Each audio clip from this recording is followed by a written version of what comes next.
네, 저금리 시대 확실한 재테크 비법을 알려드립니다. 안녕하세요. 부동산 매거진의 이민지입니다. 네, 최근 들어 한반도 긴장이 세계적인 뉴스가 되면서 주식 하락은 물론 이 환율도 오르는 등 경제에 큰 타격을 주고 있는데요. 아마도 누구나 한 번쯤은 최악의 상황을 대비해서 내가 무엇을 준비해야 하는지 고민하셨던 적 있으실 것 같습니다.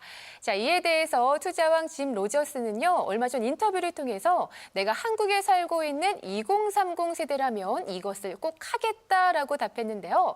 바로 중국어 배우기라고 합니다. 불안하면 흔들리지 말고 오히려 이 통일을 대비해서 적극적으로 준비하라라는 뜻일 텐데요. 자, 1960년대 4,200%의 수익률을 달성한 투자왕 짐 로저스. 그의 말처럼 지금 불안하면 흔들릴 것이 아니라 이 순간에도 미래를 위해서 착실하게 준비를 해 나가야 하지 않을까 싶습니다. 자, 더 나은 미래를 준비할 수 있도록 늘 우리를 도와주는 분들이시죠. 부동산계의 명탐정들 나와주셨습니다. 안녕하세요. 네, 안녕하세요. 네, 반갑습니다.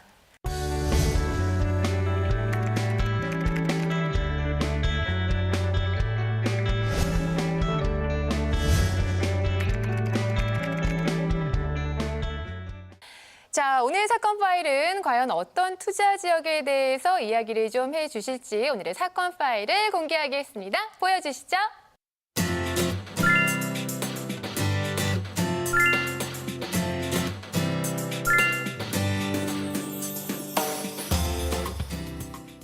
네, 오늘도 4개의 단서들이 나왔습니다. 좀 하나하나 보니까요. 어떤 지역을 이렇게 지정한 것 같지는 않고 와, 이 내용들이 요즘 정말 떠들썩하죠. 파리 부동산 대책에 관한 내용들인 것 같아요. 자, 그렇다면 오늘 주제가 바로 파리 부동산 대책인 건가요? 네, 맞습니다.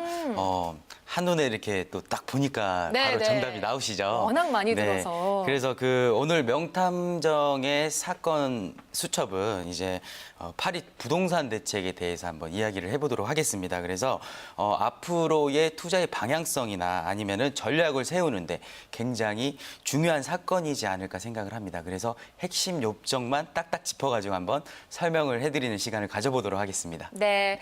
자, 오늘 부동산 명탐정들과 함께 풀어갈 사건 파일은요, 바로 파리 부동산 대책입니다.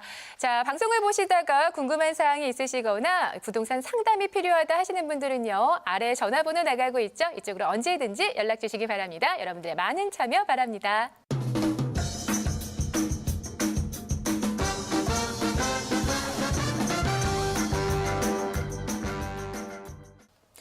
자, 단서들을 하나하나 좀 차근차근 다시 보도록 하겠습니다. 그야말로 이 부동산 시장이 습격을 당했다라고 해도 과언이 아닐 것 같은데 이 파리 부동산 대책은 도대체 왜 나오게 된 건가요? 목적이 뭘까요? 일단은 그 주택값이 이렇게 많이 이렇게 오르다 보니까 집을 사려고 하는 이 실수요자들이 굉장히 이렇게 집을 사기가 굉장히 힘들어졌습니다. 그래서 집값을 조금 이렇게 안정화시키기 위해서 작년에 이제 113 부동산 정책부터 시작으로 이제 최근에는 이제 619 부동산 정책, 그다음에 추가적으로 집값 안정이 좀 잡히지가 않기 때문에 파리 부동산 대책까지 이렇게 나오게 된 게 아닌가 싶습니다. 네. 또 추가적으로는 이제 지금 노령화 시대나 이런 고령화 시대 그리고 어떤 노후 대비로 인해서 이런 임대업들이나 지금 뭐 또 혹은 1인 2주택, 3주택자, 뭐 다주택자들의 추가적인 주택 이런 구매가 굉장히 증가하게 되면서 일단 목적 자체의 큰 틀은 방금 정인하 전문가님께서 말씀해 주신 뭐 집값 안정이나 부동산 가격 상승 요인에서 이걸 좀 눌러보자라는 조금 수요를 억제하자라고 이렇게 보이는 지금 실수요자 위주들의 조금 안정화 정책이다라고 이렇게 볼 수가 있습니다. 네. 그런데 사실 619 대책이 나온 지 얼마 되지 않아서 또 사실 파리 대책이 나온 거잖아요. 어떤 점이 좀 추가가 된 건지 궁금해요. 일단은 그 투기 지역과 그다음에 투기 과열지구 이렇게 지정이 됐습니다. 그래서 투기 수요를 조금 막아보겠다.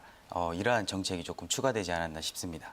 네. 또 지금까지 부동산 시장에서 굉장히 뜨거웠던 우리 재개발, 재건축 또 시장도 규제가 굉장히 강하게 들어갔다고 볼 수 있고 지금 그쵸. 이제 내년부터는 초과이익 환수제도 부활하게 되고 또 뭐 혹은 뭐 조합원 양도 지위 제한이라든지 뭐 분양권 전매 제한이라든지 이런 재개발, 재건축 시장에서도 굉장히 규제가 강하게 들어갔다라고 이렇게 볼 수가 있습니다. 네, 사실 여기저기서 얘기를 들어보면 정말 파장이 어마어마하다고 합니다. 자, 그렇다면 파리 대책 이후 어떤 일들이 벌어지고 있는지 현재 부동산 시장의 상태는 어떤지 좀 궁금합니다. 일단 최근에는 조금 이렇게 서둘러서 이렇게 뭐 급매물을 내놓거나 한번 매도를 한번 해보자. 이러한 매도적 관점보다는 오히려 조금 지켜보자. 관망하는 주세로 네. 가고 있는 것 같습니다. 왜 그러냐면은 과거에 노무현 정권 때도 똑같이 지금과 같은 다주택자 중과세라든지 이런 안정화 정책을 펼쳤는데 사실상 그 후에 집값이 굉장히 많이 올랐습니다. 네. 그래서 그때처럼 또 집값이 안정화가 될까 이러한 것들로 인해서 조금 이렇게 관망하는 추세로 가지 않나 싶습니다. 네. 지금 현재 관점으로 또 보게 되면 어떤 서울 전역 25개구나 뭐 세종시나 이런 추가적으로 여러 지역들의 투기 지역, 뭐 투기 과열지구, 뭐 조정 대상 지역으로 지정이 되면서 사실 6.19 대책까지만 해도 계속해서 이렇게 상승세를 보였던 아파트 값이 지금 현재는 이렇게 파리 대책이 나오기 시작하면서 이런 상승세가 조금 보합세나 하락세로 돌아섰다라고 이렇게 볼 수가 있습니다. 네. 자, 그럼 오늘 사건 파일별로 좀 하나하나씩 짚어보도록 하겠습니다. 먼저 투기 과열지구 및 투기 지역 선정이 나왔는데요. 어떤 기준으로 이렇게 선정이 되는 건지 좀 궁금해요. 일단 그 분양권을 이 전매를 제한을 했습니다. 그렇다 보니까 재건축, 재개발 시장으로 이 투기 수요가 굉장히 이렇게 몰리게 되었습니다. 네. 그래서 상대적으로 이 규제가 덜한 재건축, 재개발 시장으로 이 투기 수요가 지속적으로 이렇게 유입되다 보니까 재건축, 재개발이 많은 강남 4구를 비롯해서 노원 그리고 영등포 지역을 중심으로 해서 이렇게 투기 지역, 투기 가열지구로 이렇게 선정이 일단 되었다라고 이렇게 보실 수가 있습니다. 네, 그렇다면 이 파리 대책이 나온 이후에 이 투기 지역 그리고 과열 지구에 혹시 내 부동산이 거기에 있다면 이분들 좀 어떻게 해야 할지 걱정이실 것 같아요.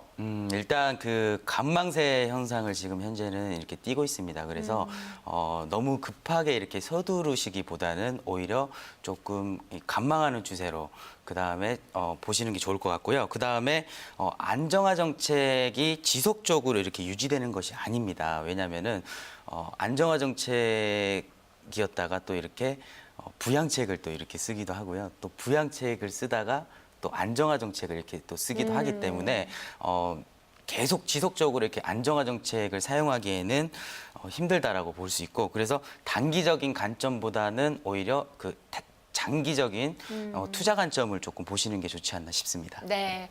자, 그렇다면 이 두 번째 사건 파일을 좀 살펴보도록 하겠습니다. 키워드가 양도소득세 강화인데요. 사실 요즘 1인 다주택자들의 경우에는 양도소득세 때문에 고민이 많다라고 많이들 말씀을 하시는데 일단은 양도소득세가 무엇인지부터 좀 알고 넘어가야 할 것 같습니다. 설명을 좀 해주시죠.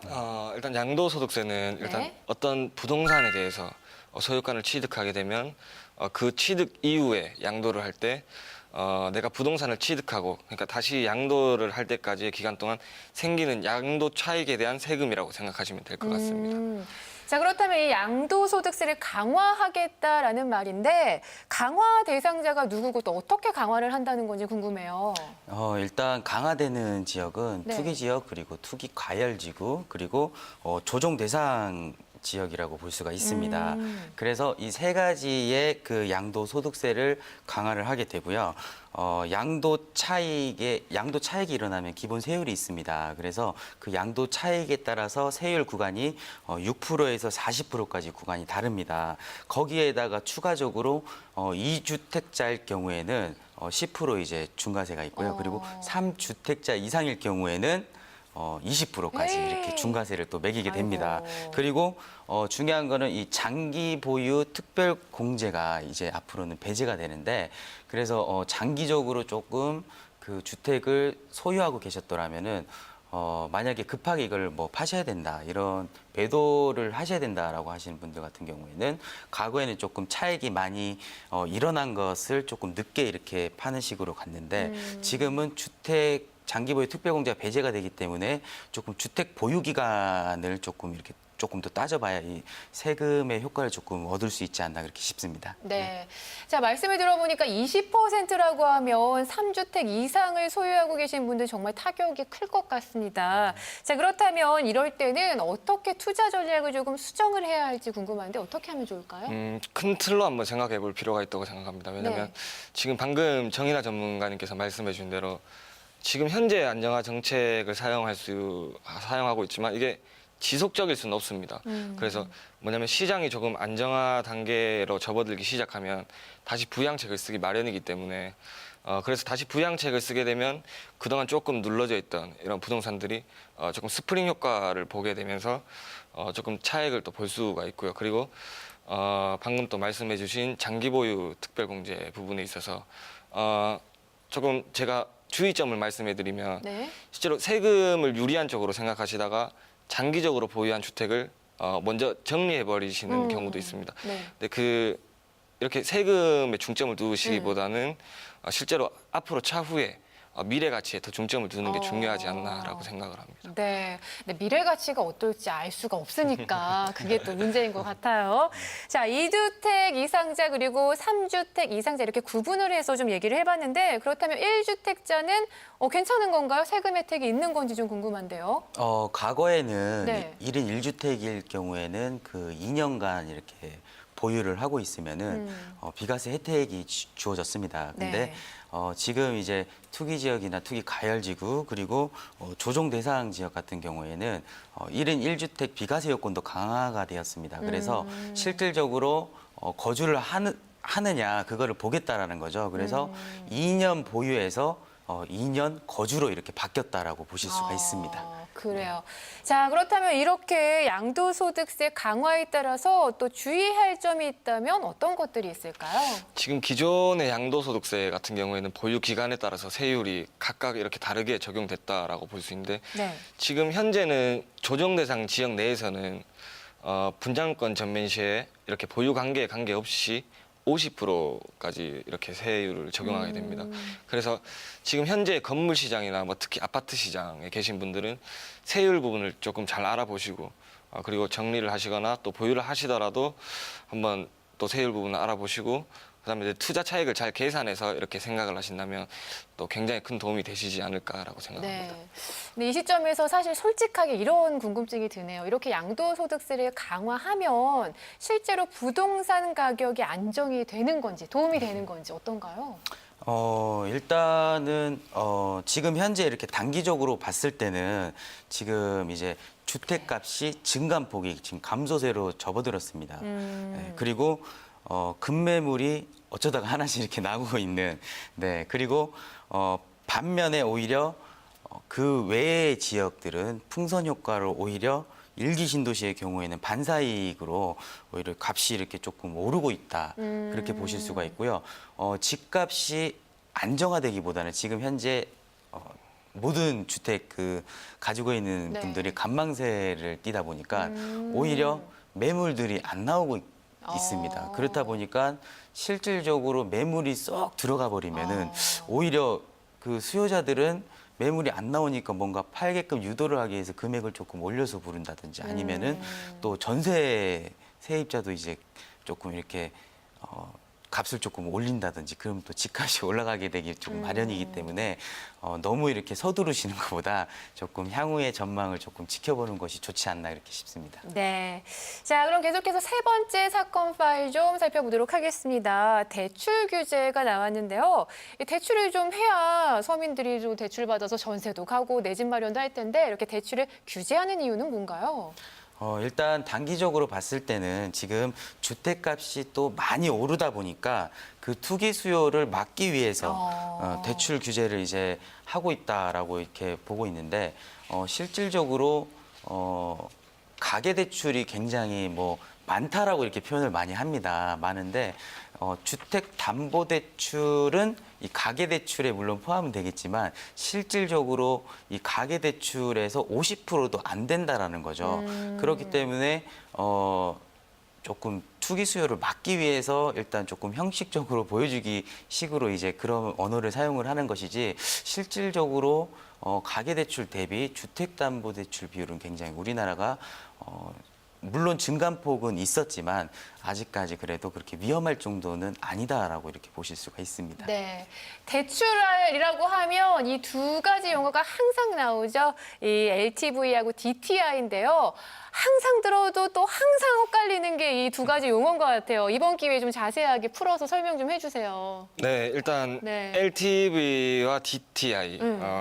그러니까 이 두 가지가 내가 부동산을 소유할 때 활용할 수 있는 자금이다라고 생각하시면 됩니다. 그래서 네. LTV 같은 경우에는 주택 담보 비율이라고 생각하시면 되는데 쉽게 말해서 내가 이 부동산을 담보로 할 때 얼마를 빌릴 수 있느냐라고 생각하시면 되고 DTI 같은 경우에는 총 부채 상환 비율, 그러니까 대출을 갚을 능력이 있는지 소득을 보고 판단하겠다라고 생각하시면 돼서 이렇게 두 가지를 구분하시면 조금 쉽게 생각할 수 있을 것 같습니다. 네. 그런데 이 기존 주택담보대출이 없는 경우에는 오히려 대출률이 높아지니까 실제로 실수요자들에게는 큰 제재가 없을 것이다라는 분석을 하는 사람들도 좀 있더라고요. 두 분 전문가는 좀 어떻게 보시는지 궁금해요. 일단 그 서울 전 지역이 25개구 전 지역이 투기 지역 그리고 투기 가열 지구로 묶여져 있습니다.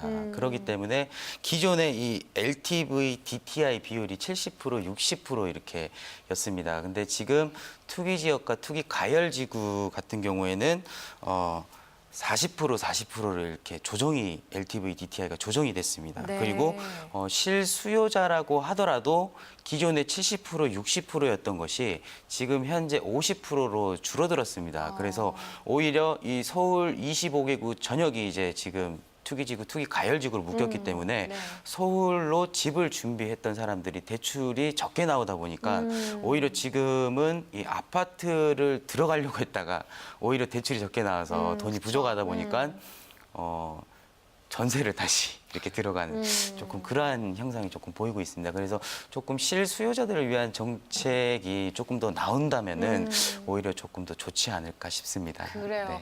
자, 그러면 이렇게 대출 규제를 강화함으로 인해서 파생되는 다른 문제점들은 없을지 좀 걱정이 되는데 어떤가요? 일단 그 단기적으로 봤을 때는 투기 수요를 단기적으로. 네. 잡을 수 있습니다. 그렇지만 실수요자 입장으로 봤을 때는 조금 이런 대출 강화라든가 아니면은 뭐 1인 1주택 이제 비과세 요건 강화라든가 그런 것들로 인해서 오히려 소유를 하기가 굉장히 이렇게 힘들어졌다라고 보실 수가 있습니다. 네.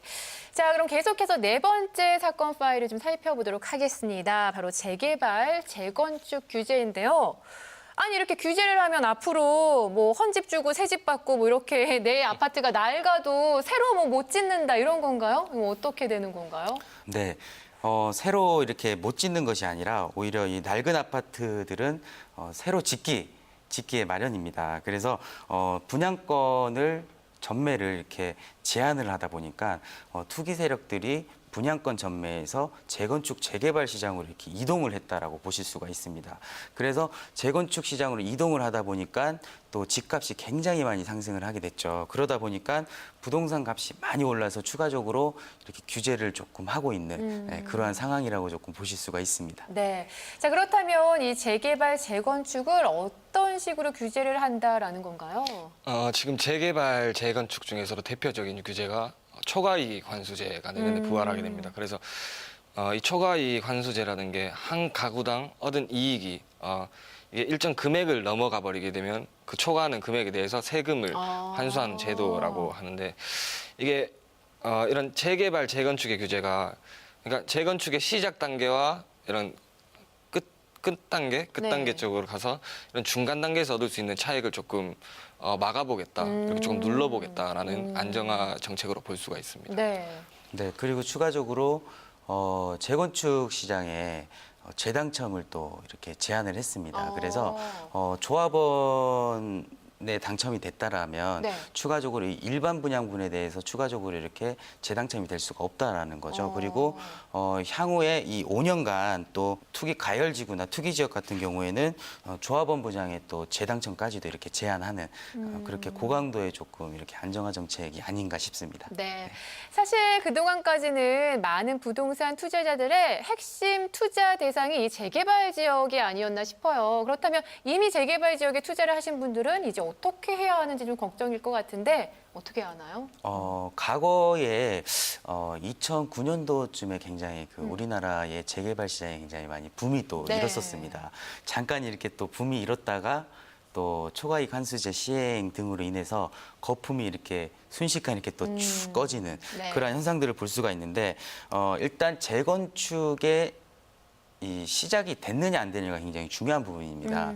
재건축의 시작은 관리 처분인가가 재건축의 시작입니다. 그리고 그 전이라면은 솔직히 재건축이 언제 어떻게 일어날 수 있을 것인가, 그리고 민원 해결을 어떻게 할 것인가, 그러한 단계들이 굉장히 많이 시간이 오래 걸리기 때문에 네. 시작이 됐는지 안 됐는지가 일단 중요할 것 같고요. 그리고 내년에 이렇게 초과이익 환수제라든가 이러한 법이 또 시행이 된다면은 오히려 과거를 조금 이렇게 빌어서 본다면은 조금 거품이 조금 빠질 수 있지 않나 그렇게 생각을 합니다.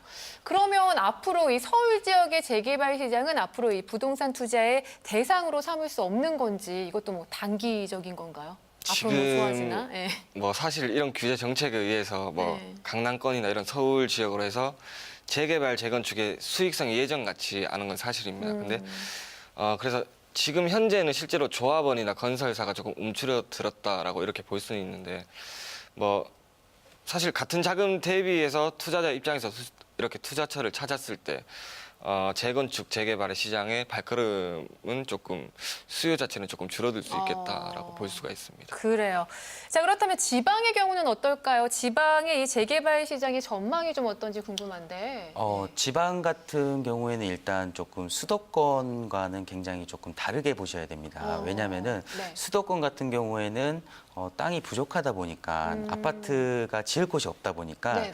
그래서 이 재건축을 굉장히 이렇게 시행을 많이 하는 편이지만 지방 같은 경우에는 광역시급을 제외하고는 조금 이렇게 지을 수 있는 신도시라든가 이런 지을 수 있는 땅들이 굉장히 많이 있습니다. 네. 그렇다 보니까 지역에 따라서 조금 아파트 공급이 얼마나 되었는지 일단 한번 따져보셔야 될 것 같고요. 그리고 또 너무 이렇게 또 공급이 또 많이 돼 있다 보면은 또 매물이 이렇게 또 많이 나오게 됩니다. 그래서 조금 꼼꼼히 전문가 한번 상담을 해보고 네.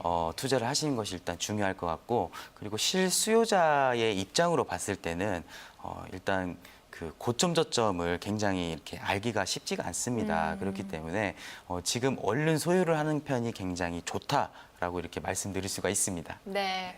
자, 지금까지 부동산 사건 파일 핵심 키워드 4가지를 좀 꼼꼼하게 살펴봤는데요. 앞으로 파리 부동산 대책이 어떤 방향으로 전개가 될지 무척 궁금해집니다. 자, 일단 임대 시장은 좀 어떻게 될까요? 어떻게 예상하시나요?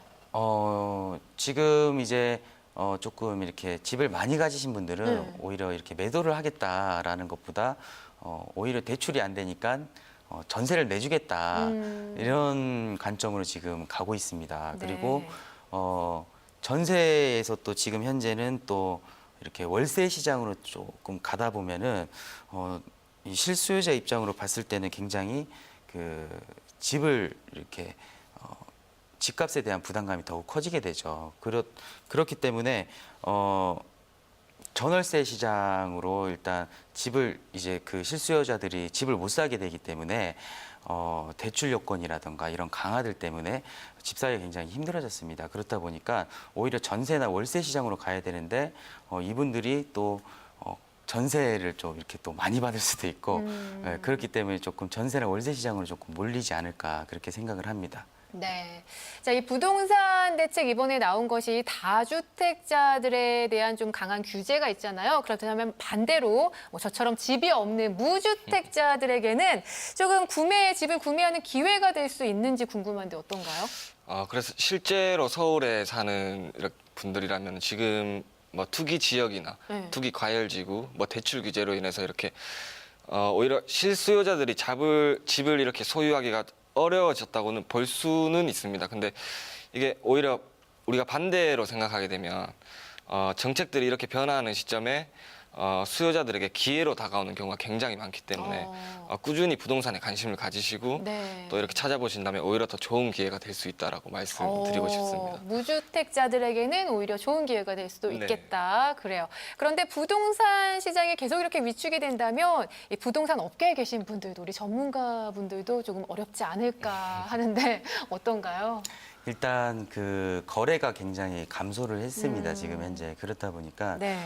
공인 중개업을 하시는 분들이 굉장히 일단 타격을 입게 됩니다. 입게 되기도 하고 추가적으로 이 안정화 정책이 굉장히 오래 갔을 때는 우리나라의 건설업에 일단 영향을 끼치게 되죠.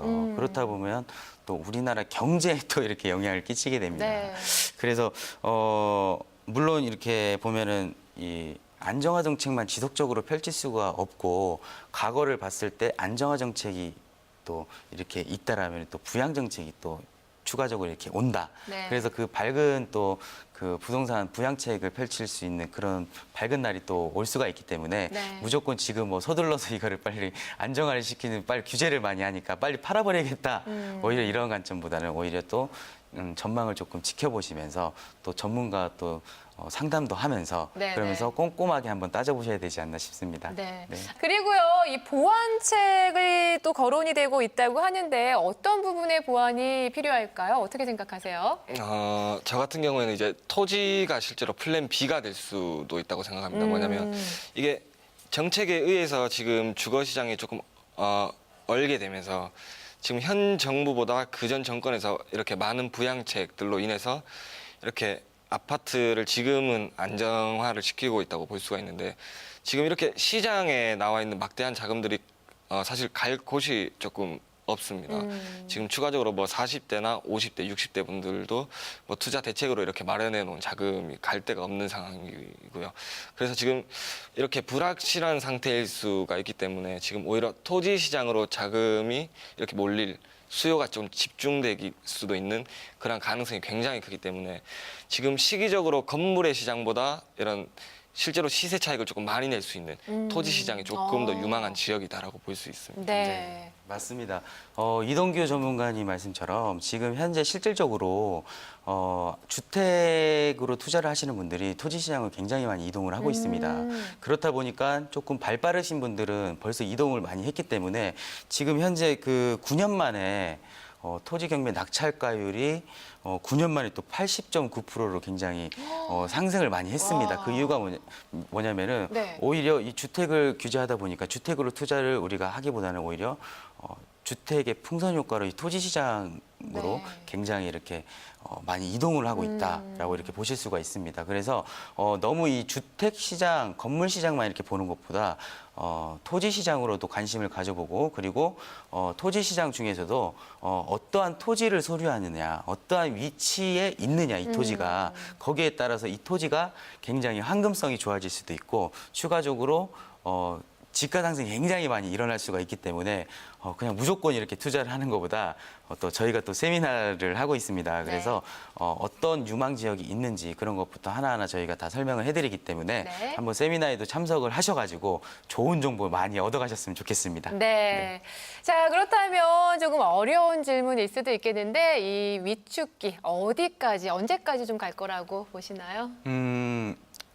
일단 올해 가면 갈수록 우리나라 경제에 굉장히 그 영향을 많이 미칩니다. 그렇기 네. 때문에 어느 정도 이 투기 세력들만 잡힌다면은 규제책을 한꺼번에 이렇게 뭐 완화 정책으로 가겠다 이런 것보다는 하나하나씩 이렇게 조금씩 완화를 해주지 않을까 그런 생각이 듭니다. 네.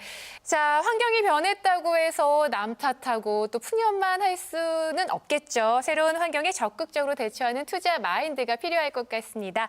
자, 새로운 환경에 적응할 수 있는 투자 마인드를 기를 수 있도록 세미나 일정 좀 알려주시죠. 저희가 매주 금요일 날 여의도에서 이렇게 세미나를 하고 있습니다. 그래서 지금 현재 뭐 파리 대책이나 뭐 부동산 시장에 이렇게 분위기도 조금 주춤할 때 실제로 발 빠르게 빨리 오셔서 이렇게 좋은 정보들 공유해 가시고 또 뭐 알아보고 또 같이 찾아보고 하는 시간도 굉장히 중요하기 때문에 또 이런 좋은 정보들을 많이 드리고 있어서 아마 좋은 시간이 되실 거라고 생각합니다. 서울시 영등포구 여의도동 24-5 파이낸셜 뉴스빌딩 3층에서 원부동산의 부동산 전문가들의 세미나가 열립니다. 9월 1일 금요일 오후 1시 반부터 4시까지 진행되고요. 계속해서 경기도 고양시 일산서구 킨텍스로 217-60 킨텍스 제1전시장 중회의실 207호에서도 세미나가 열립니다. 9월 5일 화요일 오후 1시 반부터 4시까지 진행되고요. 서울대치동 섬유센터 17층 중회의실 루비올에서도 9월 6일 수요일 오후 1시 반부터 4시까지 진행되니까요. 여러분들의 많은 참여 바랍니다.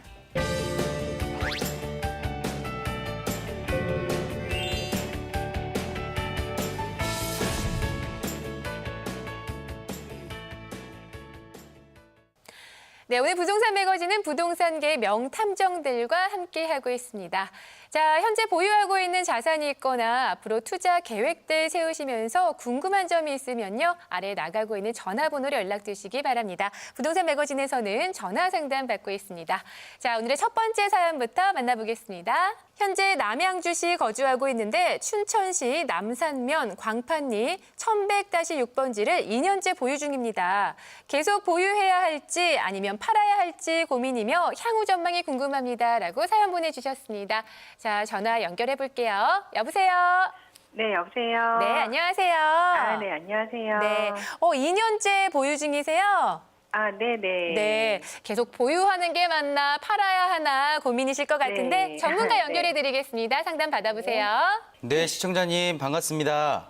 네, 안녕하세요. 네, 안녕하세요. 네, 일단은 그 목적상의 이 지역 같은 경우에 목적으로 봤을 때 투자의 목적보다는 일단 그 전원주택의 목적성을 띠고 있습니다. 네네. 그렇기 때문에 전원주택지로서는 굉장히 지금 현재 이 위치는 굉장히 그 매력적이다라고 이렇게 보실 수가 있습니다.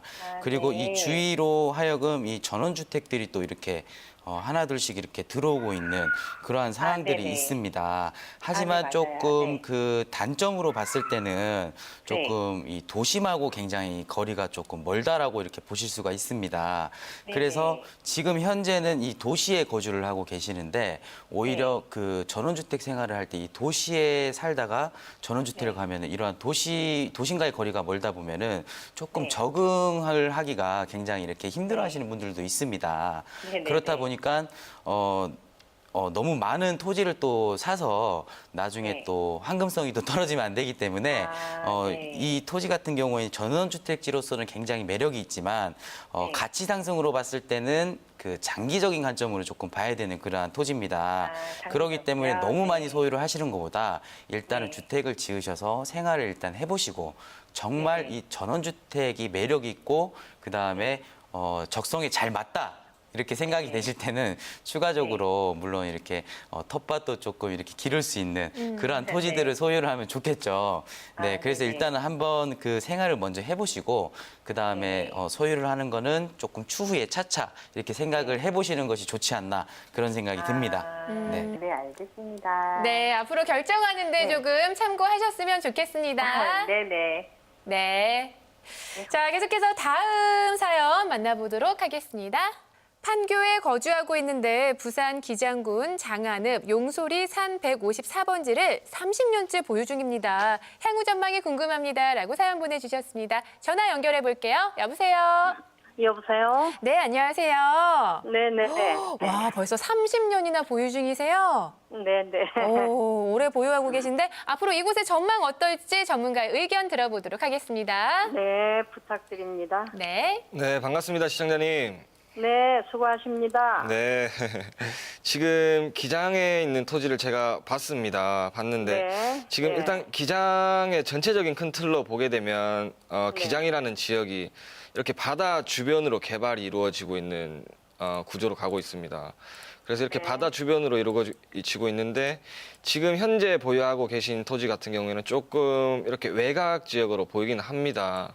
네. 그래서 이렇게 이런 도심이 뻗어나올 수 있는 영향으로 봤을 때는 시간이 조금 걸릴 수가 있겠다라고 보여지기는 하는데 다만 이제 주위로 해서 이런 산업단지들이 굉장히 많이 활성화되고 있습니다. 지금 산업단지들이 굉장히 많이 활성화되고 있기 때문에 네. 이런 산업단지들을 조금 잘 활용해 보시고 지금 제가 봤을 때 여기 현재 보유하고 계신 토지가 평수가 대충 어림잡아서 봐도 약 한 5천 평 정도는 돼 보입니다. 네.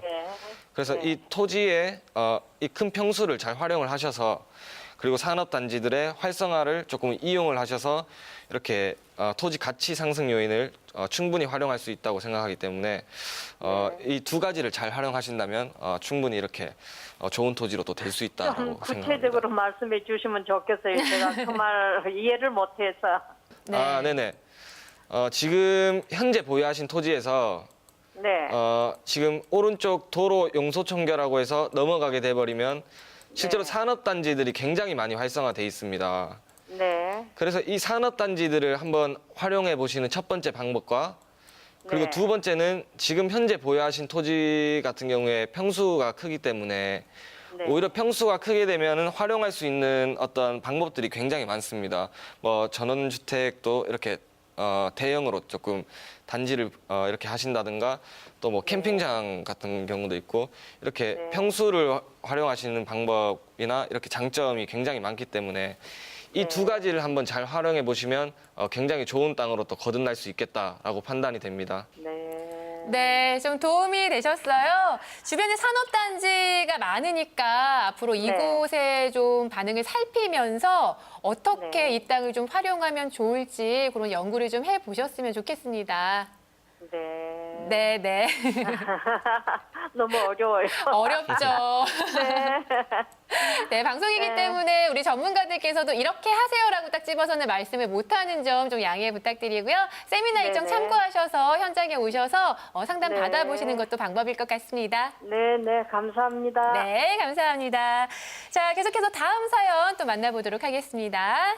대전에 거주 중인데 충남 계룡시 엄사면 엄사리 438-2번지를 오래 보유 중입니다. 향후 전망이 궁금합니다라고 사연 보내주셨습니다. 자, 전화 연결해 볼게요. 여보세요.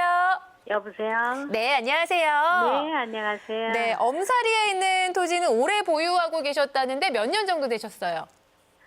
438의 2번지는 몇십 년 됐어요. 몇십 년대 되셨어요? 네. 오, 그렇구나. 그리고 437번에는 3년째 보유 네. 중이시고, 네, 이 두 곳 앞으로 전망이 어떨지 전문가의 의견 들어보도록 하겠습니다. 네, 시청자님. 네, 안녕하세요. 네, 안녕하십니까. 반갑습니다.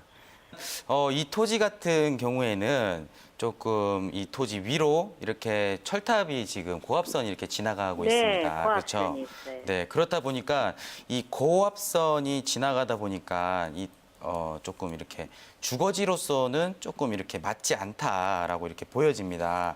그래서 이 주위에 보면은 창고라든지 아니면은 그러한 용도들이 이렇게 하나둘씩 이렇게 들어오고 있는 그러한 모습들이 보여지고 있습니다. 그래서 매도를 생각하시지 않는 것이 좋습니다. 그래서 네. 오히려 추가적으로 역으로 조금 이 땅은 쓸모없는 맹지니까 나한테 좋은 값에 싸게 팔아다오 이렇게 해서 오히려 더 그 시청자분이 조금 더 토지를 소유하는 것이 좋을 것 같습니다. 좋을 것 같고 지금 당장 이렇게 공장을 활용하시는 것보다 주위의 여건들이 어떤 식으로 들어오는지 추후적으로 철탑들이나 이런 지금 현재 그 지중화 공사라던가 이러한 것들이 신도시들 같은 경우에 많이 진행이 되고 있습니다. 그래서 지금 당장 이렇게 토지를 활용을 해서 공장을 짓는 것보다 오히려 조금 지켜보다가 추후에 어떤 식으로 이 지역이 변하는지 그리고 이 주위의 인프라들이 어떤 식으로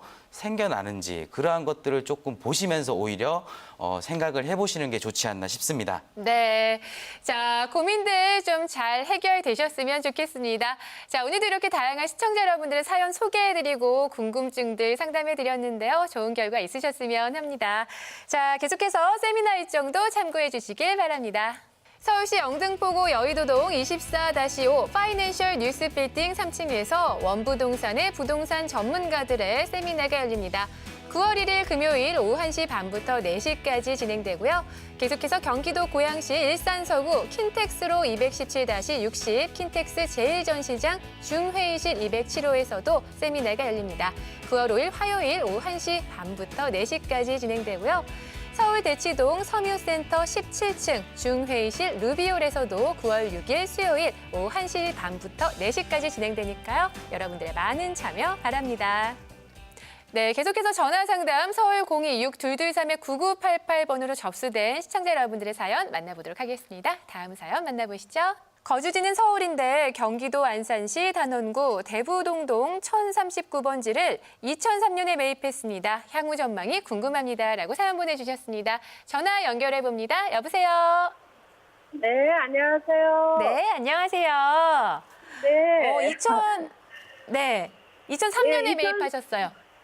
네네. 예, 지인의 소개로 앞으로 사면은 전망이 좋다 그래서 샀거든요. 네. 예, 근데 지금까지 너무 지지부진하고 아이고. 그동안에 네네. 그래가지고 답답해서 네. 어떻게 매각을 해야 되는지 말아야 되는지 네네. 아직도 더 기다려야 되는지 그게 궁금해서요. 네, 14년이나 되셨는데 앞으로 또 어떻게 해야 할지 자, 전문가의 의견 들어보도록 하겠습니다.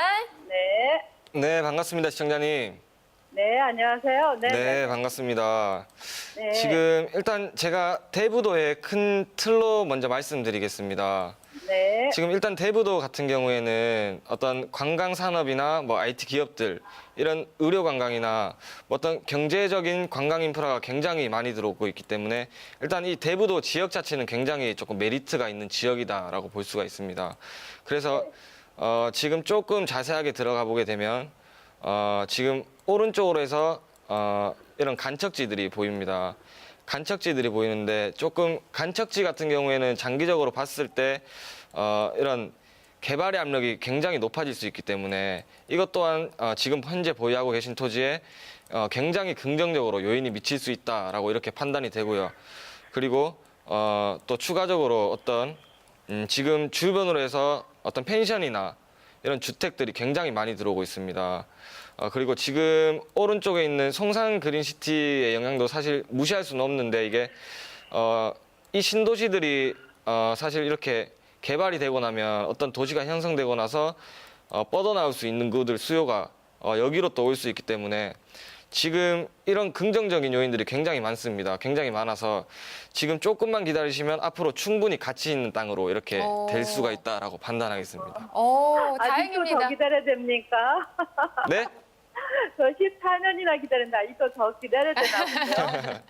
네. 조금만 더 기다리시면 굉장히 좋은 일이 있으실 것 같습니다. 아, 네. 고맙습니다. 이제 얼마 남지 않은 것 같습니다. 조금만 더 힘내시고요. 기다려보세요. 네, 고맙습니다. 안녕히 계세요. 네, 좋은 결과 있으시기 바랍니다. 자, 계속해서 다음 사연 만나보도록 하겠습니다. 성남에 거주하고 있는데 2018년 4월에 입주하는 경기도 광주시 쌍용동 센트럴 푸르지오를 자녀 명의로 매입했습니다. 직장과의 거리 때문에 매도를 해야 할지 장기 보유해야 할지 고민입니다라고 사연 보내주셨습니다. 자, 전화 연결해 볼게요. 여보세요. 여보세요? 네, 안녕하세요. 네, 수고하십니다. 네, 감사합니다. 직장과의 거리가 멀기 때문에 좀 고민이신 거세요. 네네. 네, 자, 어떻게 하는 게 조금 현명할지 전문가의 의견 들어보도록 하겠습니다. 네. 네, 반갑습니다, 시청자님. 네, 안녕하세요. 네.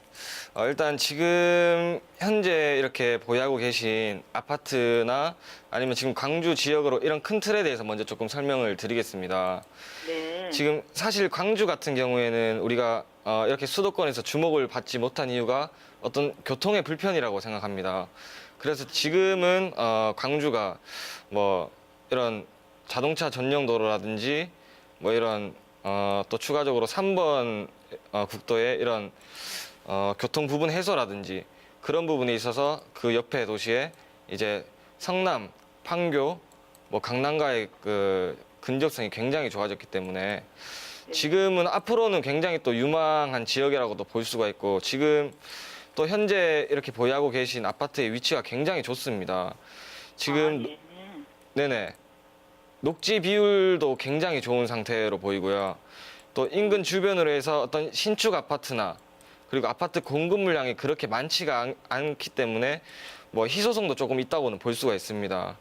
그래서 지금 직장과의 거리가 때문에 약간 고민이시라면 이걸 네, 여기 송파거든요. 네네 이게 입주가 2018년 4월로 알고 있기 때문에 네. 18년 4월까지는 이제 조금 거주를 하시다가 그 이후부터는 조금 전세를 돌리고 이걸 전세 자금을 활용해서 직장과 가까운 곳으로 가시는 게 굉장히 좋은 투자 방법이라고 판단이 됩니다. 아, 예.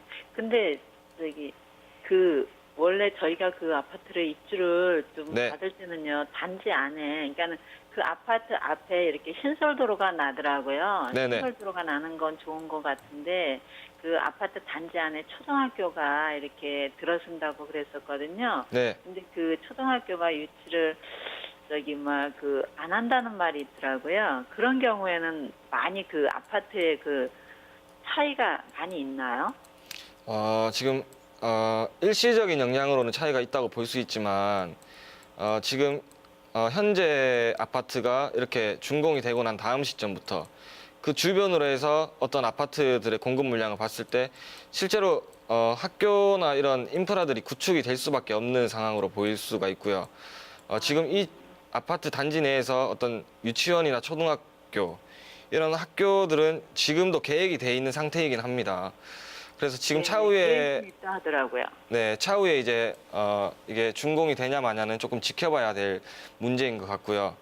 그래서 지금 또 약간 장기적으로 보신다면 이런 인프라들은 어쩔 수 없이 구축이 될 수밖에 없는 상태이기 때문에 한번 좀 지켜보시는 게 좋을 것 같다라고 판단이 됩니다. 아, 예, 감사합니다. 네, 오늘 상담 받아보셨는데 도움이 좀 되셨어요?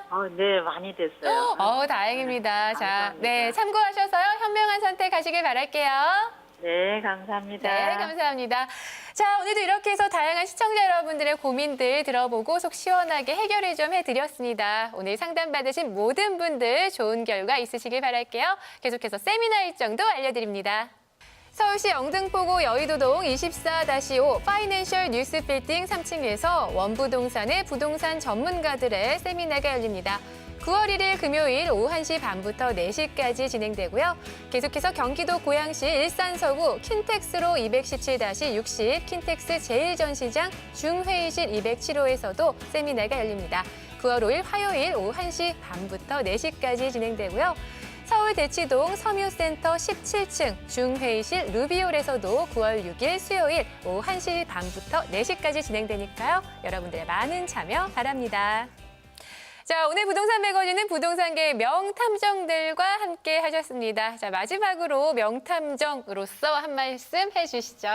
네, 일단 파리 부동산 대책으로 인해서 시청자분들이 굉장히 마음이 이렇게 조금 이렇게 붕 떠 있는 네, 싱숭생숭하실 것 싱숭생숭하기도 같아요. 하고 네. 그런 느낌들이 많이 드실 거라는 생각이 듭니다. 근데 이럴 수일수록 오히려 또 기회는 또 찾아오는 법이니까 어떻게 기회를 한번 마련해 볼 수 있을 것인가를 한번 시청자분들이 한번 생각을 해보셨으면 좋겠고, 그리고 지금 현재 이 주택 같은 경우에는 규제가 지금이 또 끝이 아니라 오히려 또 규제를 했는데도 불구하고 또 집값이 오른다고 하면은 추가적으로 2차, 3차적으로 또 더 규제가 이제 또 강화될 수가 있기 때문에 이렇게 규제가 강화될 때 이 주택 시장으로 접근을 하기보다는 조금 관망세로 지켜보다가 이렇게 투자를 하는 편이 좋고, 오히려 또 이렇게 주택 시장을 규제를 하다 보면은 사람들이 이 토지 시장으로 굉장히 많이 이렇게 이동을 하게 됩니다. 그래서 네. 오히려